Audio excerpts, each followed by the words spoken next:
നിലവിൽ വിദ്യാഭ്യാസ ആവശ്യങ്ങൾക്കും തൊഴിൽ സംവരണത്തിനുമായി റവന്യൂ വകുപ്പ് നേറ്റിവിറ്റി സർട്ടിഫിക്കറ്റ് നൽകാറുണ്ട്.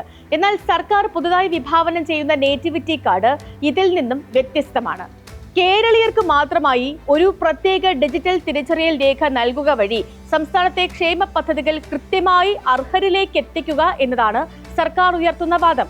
പൗരത്വം തെളിയിക്കൽ സംബന്ധിച്ച ഭീതി ഒഴിവാക്കൽ കൂടിയാണ് നേറ്റിവിറ്റി സർട്ടിഫിക്കറ്റിനെ കാർഡാക്കി നിയമ പിൻബലത്തോടെ പ്രത്യേകമായി അവതരിപ്പിക്കുന്നതെന്നും മുഖ്യമന്ത്രി വ്യക്തമാക്കി കഴിഞ്ഞു. പൗരന്മാരുടെ ജനനവും താമസവും തെളിയിക്കാനുള്ള ആധികാരിക രേഖയാണ് നേറ്റിവിറ്റി സർട്ടിഫിക്കറ്റ്. എന്നാൽ ഇതിന് അത്രമേൽ നിയമ പിൻബലമില്ല. അതിനാൽ നിയമ പിൻബലമുള്ള രേഖ തയ്യാറാക്കുക എന്ന ലക്ഷ്യം കൂടി ഇതിന് പിന്നിലുണ്ട്. കൂടാതെ ഉപയോഗത്തിലെ സൗകര്യവും സർക്കാർ പരിഗണിക്കുന്നുണ്ട്. നേറ്റിവിറ്റി കാർഡ് ആദ്യമായി നടപ്പാക്കുന്ന സംസ്ഥാനമാണ് കേരളം. ഇതിന് മുൻ മാതൃകയില്ല. NPR-നെ കുറിച്ച് നേരിട്ട് പറയുന്നില്ലെങ്കിലും പൗരത്വത്തിനുള്ള നിർണായക രേഖയായി നേറ്റിവിറ്റി കാർഡ് മാറ്റിയെടുക്കാനാണ് ശ്രമം നടക്കുന്നത്.